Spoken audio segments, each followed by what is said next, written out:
সকাল থেকে আমার ছেলেটা প্রচুর পরিমাণে অসুস্থ, আর ওর অসুস্থতার কারণে ও একদমই কোল থেকে নামতেছে না।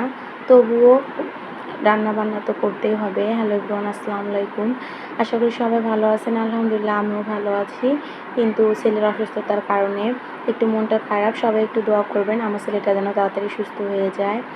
তো ওর অসুস্থতার কারণে ও একদমই কোল থেকে নামে না, কান্নাকাটি করে সারাক্ষণ। তো কোলে নিয়ে রান্নাবান্না করতে হয়, কি করব আর। তো আমি সকালের রুটি বানিয়ে চা বানিয়ে খেয়েছি বাবুকে নিয়ে। তারপরে একটু দুপুরে রান্নাবান্না করার জন্য আসলাম, ভাবলাম যে আপনাদের সাথে একটু ভিডিওটা শেয়ার করি। তো এই যে দুপুরে কি রান্না বান্না করলাম সেটাই থাকছে আজকের ভিডিওতে। তো আমি মুরগির মাংস রান্না করেছিলাম। মুরগির মাংসটা রান্না করেছিলাম ছেলে আমার যেহেতু মুরগির মাংস খেতে একটু বেশি পছন্দ করে। তো ভাবলাম যেহেতু অসুস্থ কোনো কিছুই খাচ্ছে না, তাই একটু মুরগির মাংস রান্না করে দিই ঝটপট করে। তাই মুরগির মাংসটা রান্না করার জন্য আমি কেটে ধুয়ে সব মুরগির মাংস পরিষ্কার করে নিয়েছি। আর আজকে মুরগির মাংসটা একটু আলু দিয়ে রান্না করব, যেহেতু মুরগির মাংসের পরিমাণটা একটু অল্প পরিমাণে আছে। তো বাড়ি থেকে আসার পর থেকে এখনও পর্যন্ত কোনো বাজার করা হয়নি, ফ্রিজে যা আছে সেগুলোই খাচ্ছি।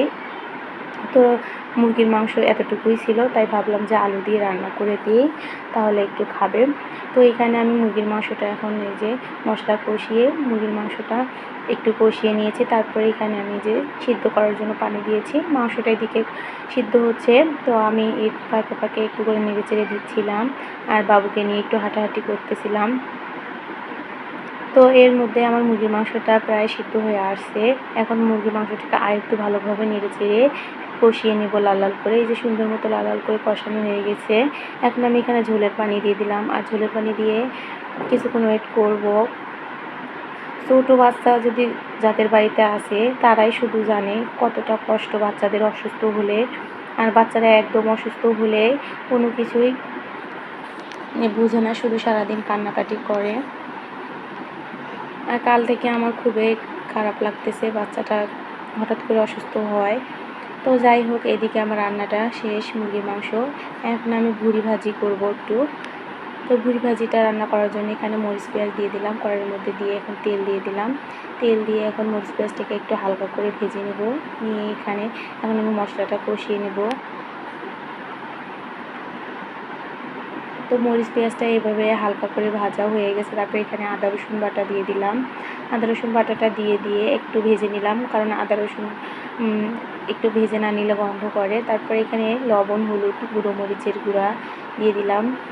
তারপরে এখানে দিয়ে ভালোভাবে একটু মশলাটা নেড়ে চেড়ে ভেজে নিলাম। তারপর এখানে পানি দিয়ে দিলাম, দিয়ে এখন মশলাটাকে কষিয়ে নেব। আর এর মধ্যে একটু জিরা গুঁড়া, ধনিয়া গুঁড়া, গরম মশলা গুঁড়া দিয়ে দিলাম মশলাটা কষানোর জন্য। আর মশলাটা একদম লাল লাল করে কষিয়ে নেব, যাতে করে সুন্দর একটা ফ্লেভার আসে। ভুড়ি যেহেতু একটু গন্ধ করে, সেহেতু একটু মশলার পরিমাণটা বেশি করে দিতে হবে, যাতে করে ভুড়ির যে গন্ধটা ওইটা না থাকে।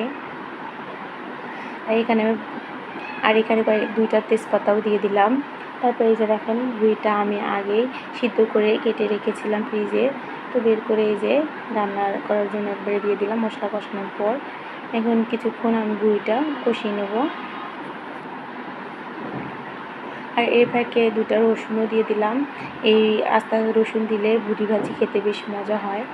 তারপরে এখানে একটু পানি দিয়ে দিলাম, আর এই পানিতে ভুড়িটা একদম সিদ্ধ হয়ে যাবে। আর তারপরে ভুড়িটা আমি একটু ভাজা ভাজা করব। কিছুক্ষণ পর দেখেন ভুড়িটাও একদম সিদ্ধ হয়ে গেছে, আর পানিটা একদম কমে আসছে। তাই একটু বারবার নেড়ে ছেড়ে দিচ্ছিলাম, যাতে নিজের মধ্যে লেগে না যায়। এভাবে বারবার একটু করে নেড়ে ছেড়ে দিচ্ছিলাম, আর ভুড়িটাকে একটু করে ভেজে নিচ্ছিলাম। এভাবে ভুড়িটা সুন্দর মতো একদম লাল লাল করে ভেজে নিয়েছি। এই যে দেখেন এখন ভুড়িটা চারদিকে ছড়িয়ে ছিটিয়ে দিয়ে সুন্দর করে আরেকটু ভেজে নেব। তারপরে এই যে দেখেন আমার ভুড়ি ভাজিটা হয়ে গেছে। এরপর নামিয়ে নিলাম। এই পর্যন্ত আজকের ভিডিওটা, টাটা।